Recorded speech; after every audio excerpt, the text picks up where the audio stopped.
everyone. It's Shakespeare Day. I have to be quiet today. I'm coming to you from Atlanta, and it's very early in the morning. I woke up for some reason very early and decided that the best use of my time before everyone else around me wakes up is to do a little Romeo and Juliet. This is the most famous scene in the play. It's the most often quoted. It's when Romeo and Juliet really get a chance to talk for the first time. And he has left his friends who were leaving the party, and he has snuck into the grounds, back into the grounds of her, I don't think you can call it a house, a mansion, and he's looking for her, and he finds her up on a balcony as she's thinking about him and gazing out into the night. As I said, I have to be quiet, but it kind of fits because this is a quiet scene, because Romeo does not want to be caught, and Juliet does not want him to be caught either. The best version of this that I've ever seen was a live version by Barbara Gaines's company in Chicago, the Chicago Shakespeare Company, and the roles were played by two full adults, but they really, really gave over to the youth of these two characters. They played them really, Juliet's 13. I think Romeo was 15, 16 years old, and they really leaned into the youth of these two characters, and the scene just blossomed. I think it's also interesting that it's a very simple scene.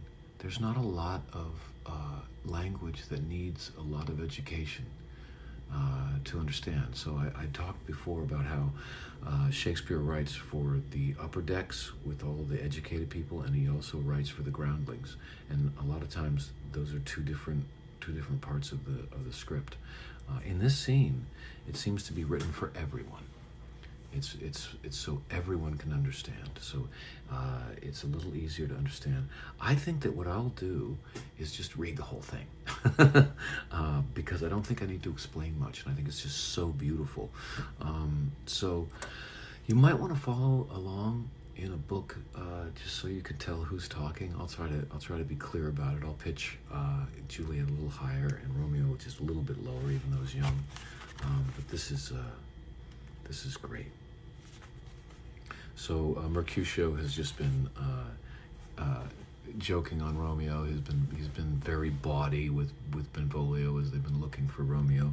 Romeo is right there. He's hiding in the shadows, and he comes out of the shadows and he says, he jests at scars that never felt a wound, meaning Mercutio. Then he sees Juliet.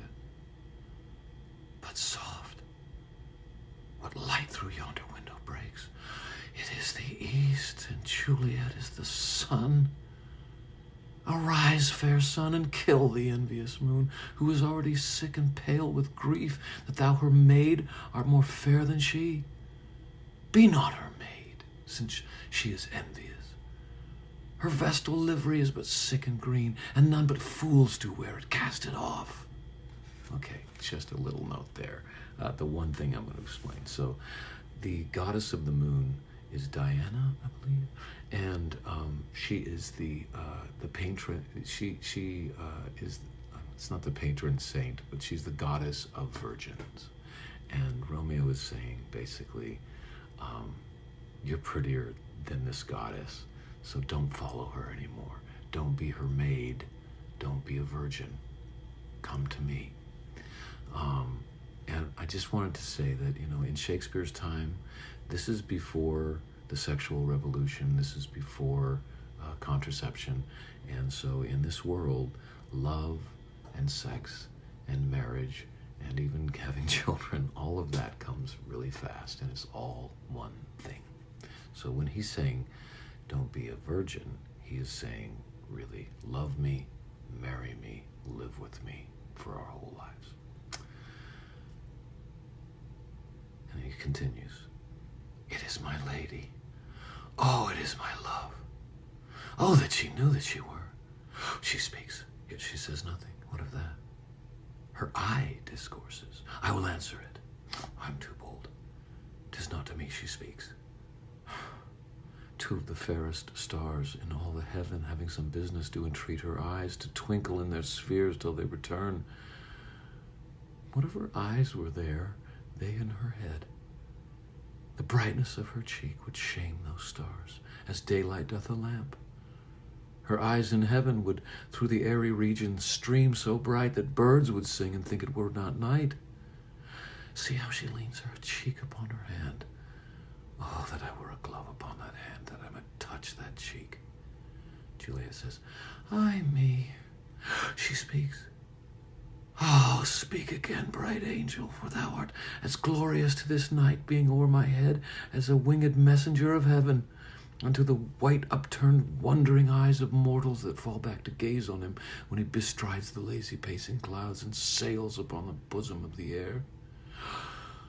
Oh, Romeo, Romeo, wherefore art thou, Romeo? Deny thy father and refuse thy name, or if thou wilt not, be but sworn my love, and I'll no longer be a Capulet.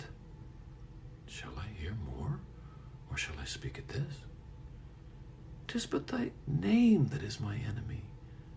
Thou art thyself, not a Montague. What's a Montague? 'Tis nor hand, nor foot, nor arm, nor face, nor any other part belonging to a man. Oh, be some other name. What's in a name? That which we call a rose by any other name would smell as sweet. So Romeo would, were he not Romeo called, retain that dear perfection which he owes without that title. Romeo, doff thy name, and for thy name, which is no part of thee, take all myself. And Romeo comes out and reveals himself. I take thee at thy word. Call me but love, and I'll be new baptized. Henceforth I never will be Romeo. What man art thou that hath thus bescreened in night, so stumblest on my counsel? By a name I know not how to tell thee who I am.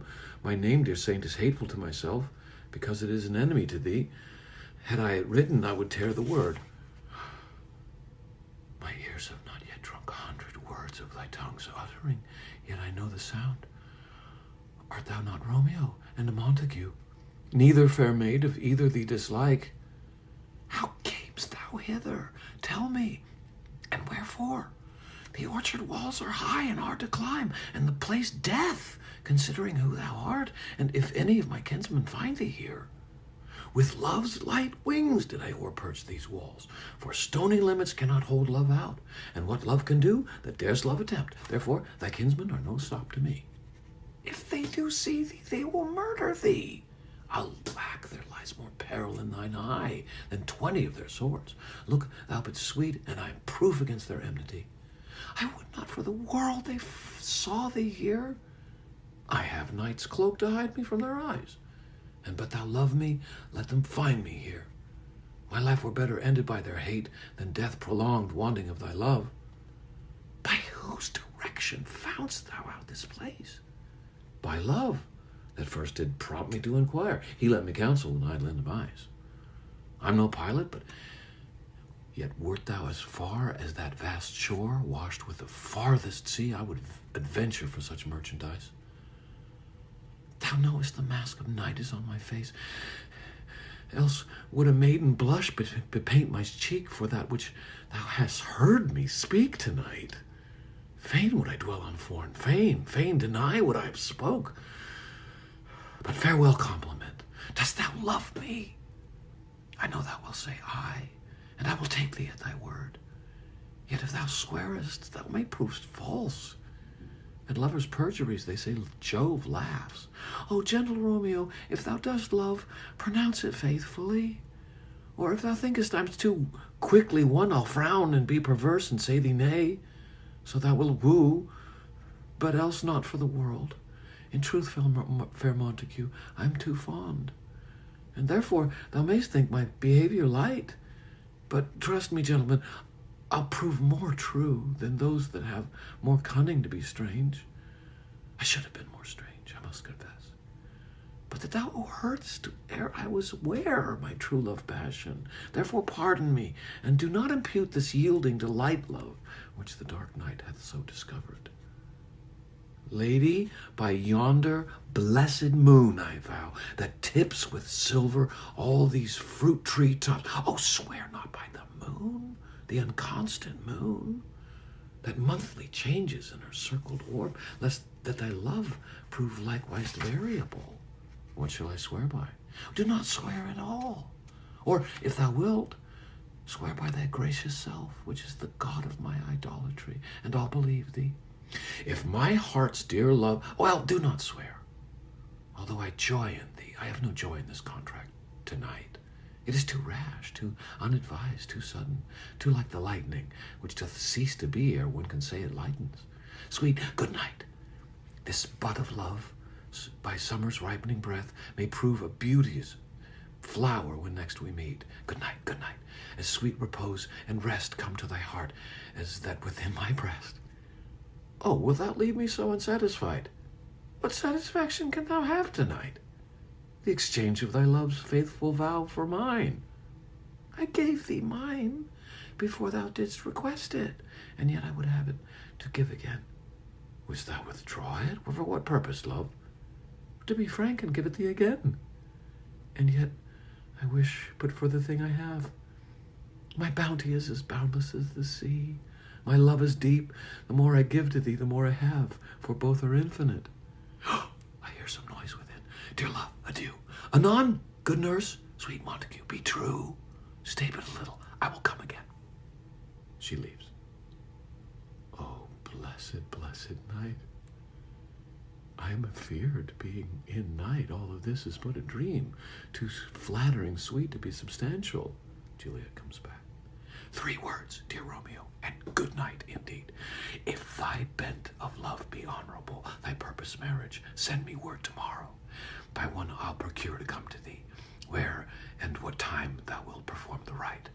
And all my fortunes at thy foot I'll lay, and follow thee, my lord, throughout the world.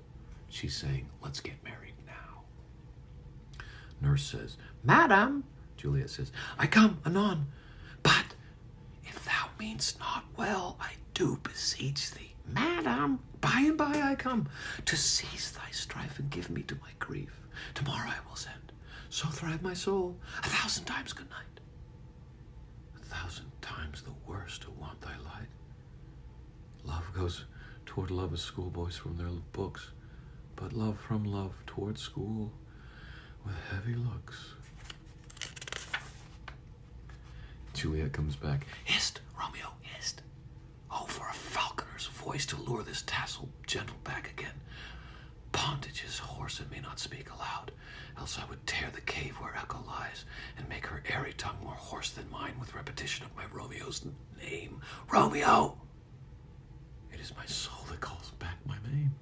How silver sweet sound lovers' tongues by night, like softest music to attending ears. Romeo! Mine is. What o'clock tomorrow shall I send to thee? By the hour of 9. I will not fail. 'Tis 20 year till then. I have forgot why I did the call thee back. Let me stand here till I remember it. I shall forget to have thee still stand there, remembering how I love thy company. And I'll still stay to have thee still forget, forgetting any other home but this. 'Tis almost morning, and I would have thee gone, and yet no farther than a wanton's bird that lets it hop a little from her hand like a poor prisoner in his twisted gyves, and with a silken thread plucks it back again, so loving jealous of his liberty. I would I were thy bird. Sweet, so would I. Yet I should kill thee with too much cherishing. Good night, good night. Parting is such sweet sorrow that I shall say good night till it be morrow. Sleep dwell upon thine eyes, peace in thy breast.